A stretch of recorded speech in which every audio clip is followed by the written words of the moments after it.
आदेश आदेश आदेश। चलिए अपनी चर्चाओं को आगे बढ़ाते हुए आज चर्चा करते हैं गुरु और शिष्य के संबंध पर कि आखिरकार ये संबंध है क्या और क्या कारण है कि कुछ लोगों के जीवन में जो उनके गुरु हैं उनके कर्म से कभी खुश नहीं होते, और यदि उनका कर्म उनके गुरु से आगे चला जाता है तो उनके गुरु द्वारा उन पर बंधन लगा दिए जाते हैं। ऐसा क्यों है? और शिष्य के अंदर एक भाव हमेशा रहता है कि मैं कितना ही अच्छा कर लूँ, मेरे गुरु को से कभी जल्दी से मुझे वाह प्राप्त नहीं होती है। तो पहली चीज़ तो ये है कि हर व्यक्ति, चाहे वो गुरु है चाहे शिष्य है, क्योंकि शिष्य को भी एक दिन गुरु बनना है, वो भी किसी ना किसी व्यक्ति को उस चीज़ को सिखाएगा। हर व्यक्ति की एक इच्छा और एक मंशा होती है कि वो कोई भी कार्य करे वो बेहतर हो। उस बेहतर कार्य के लिए गुरु अपनी कमियों को भली भांति जानता है और हमेशा अपने शिष्य में वो कमी ना आए उसका सुधार चाहता है। दूसरी चीज़,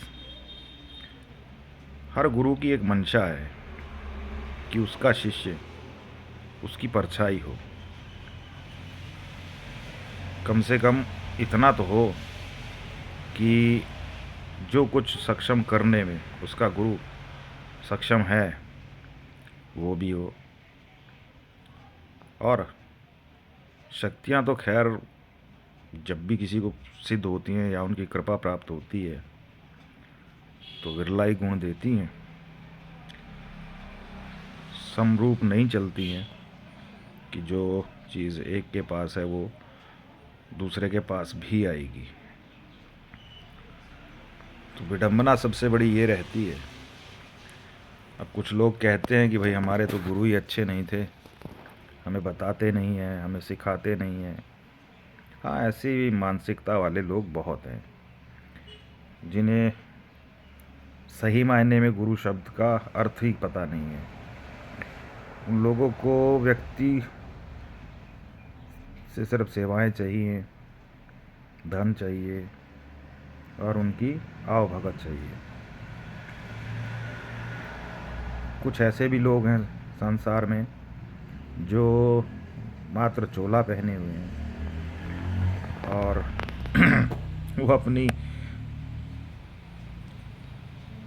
जो गहराई है पूजा पाठ के क्षेत्र में वो खुद ही जानते हैं, मगर सांसारिक लोगों में उनकी आवभगत ज़्यादा है। इस कारण से वो लोग शिक्षा दीक्षा करना शुरू कर देते हैं, ये भी कारण बन जाता है। बहुत सारे कारण हैं, सब चीज़ें ले दे करके नहीं एक मानसिकता पे आ जाती हैं।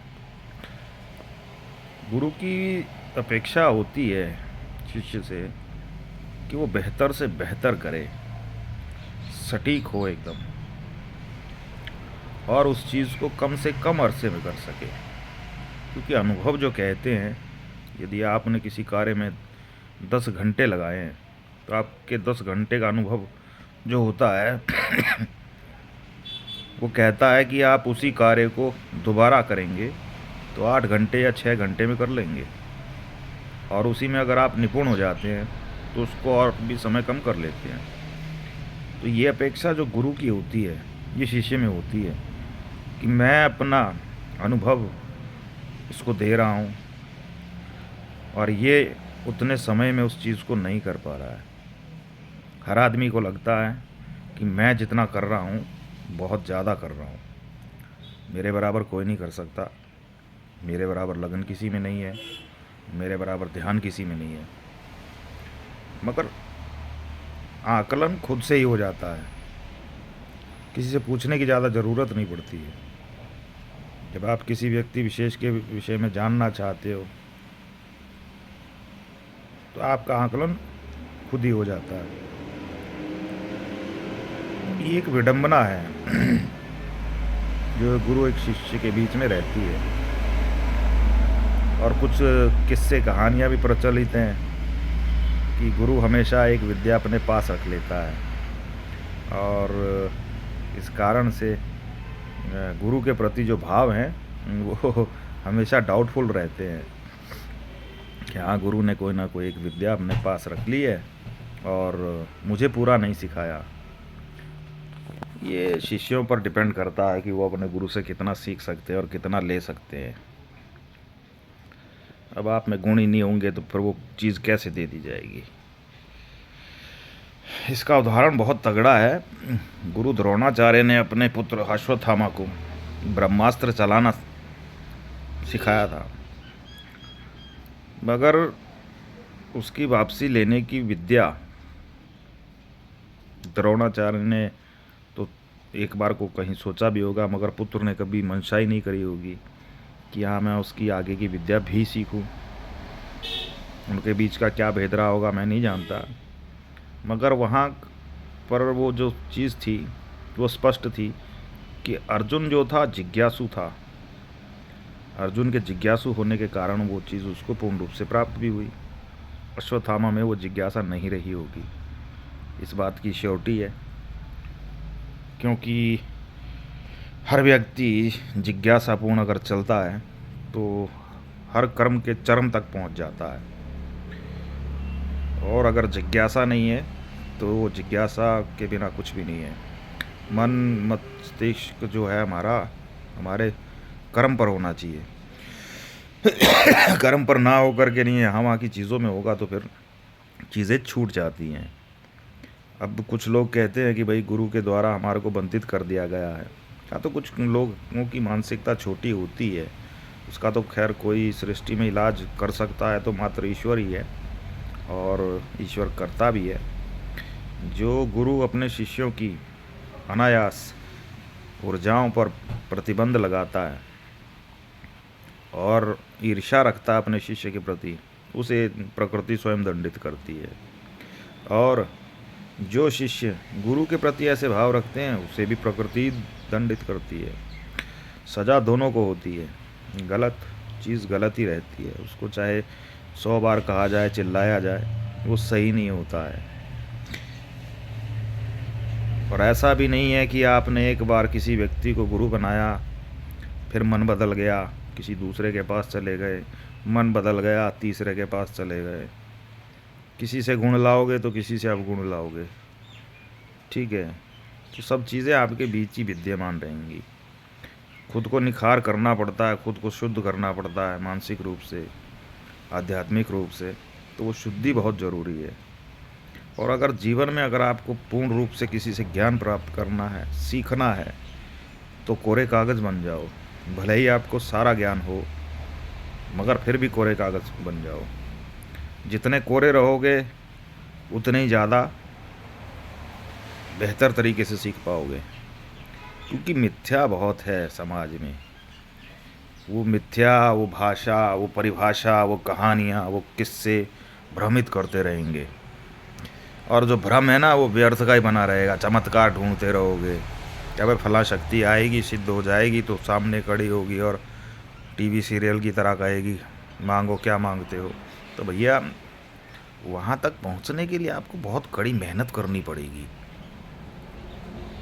कुछ हज़ार संख्या के मंत्र जाप से या कुछ महीनों के आसन पर टिक कर बैठ जाने से, समय अवधि बांध लेने से, दिशा बांध लेने से नहीं मिलने वाला है। वो स्वच्छंद है, वो समय के परे खड़ा है, तो आपको भी उसके समय और सीमा के पार जाना पड़ेगा, तभी जाके प्राप्त होगा। गुरु मर्यादा, गुरु संबंध पिता रूप होता है, और पिता कभी नहीं चाहता कि उसके पुत्र पर कोई हानि हो, निगुण रह जाए, किसी गुण से वंचित रह जाए। यदि शिष्य में भाव ही ना हो पिता के, तो वो उसकी मानसिकता है। मगर संबंध तो सृष्टि ने यही नियमित किए हैं कि गुरु और शिष्य का संबंध जो होता है पिता और पुत्र का होता है। और यदि कोई उसमें खरा उतरता है तो उसका जीवन भी सफल हो जाता है। बाकी अगर आप लोगों के मन में कोई सवाल हो किसी तरह का तो कमेंट किया करें, मैं उस चीज़ पे वीडियो बनाऊंगा और अपने अनुभव के अनुसार आपको बताऊंगा क्या है और क्या नहीं है। मैं अपने अनुसार बताऊंगा, कहीं शास्त्रों की बातें नहीं करूंगा। ठीक है, मैं अपने जीवन में आज तक एक ही गुरु पर नियमित हूँ और कभी मंशा नहीं हुई कि मैं कहीं और चला जाऊँ। हाँ, मैं स्वयं को घड़ता रहता हूँ, तैयार करता रहता हूँ, ताकि मेरा गुरु हमेशा मेरे प्रति मेरी पीठ थपथपाने के लिए राजी रहे। आदेश आदेश आदेश।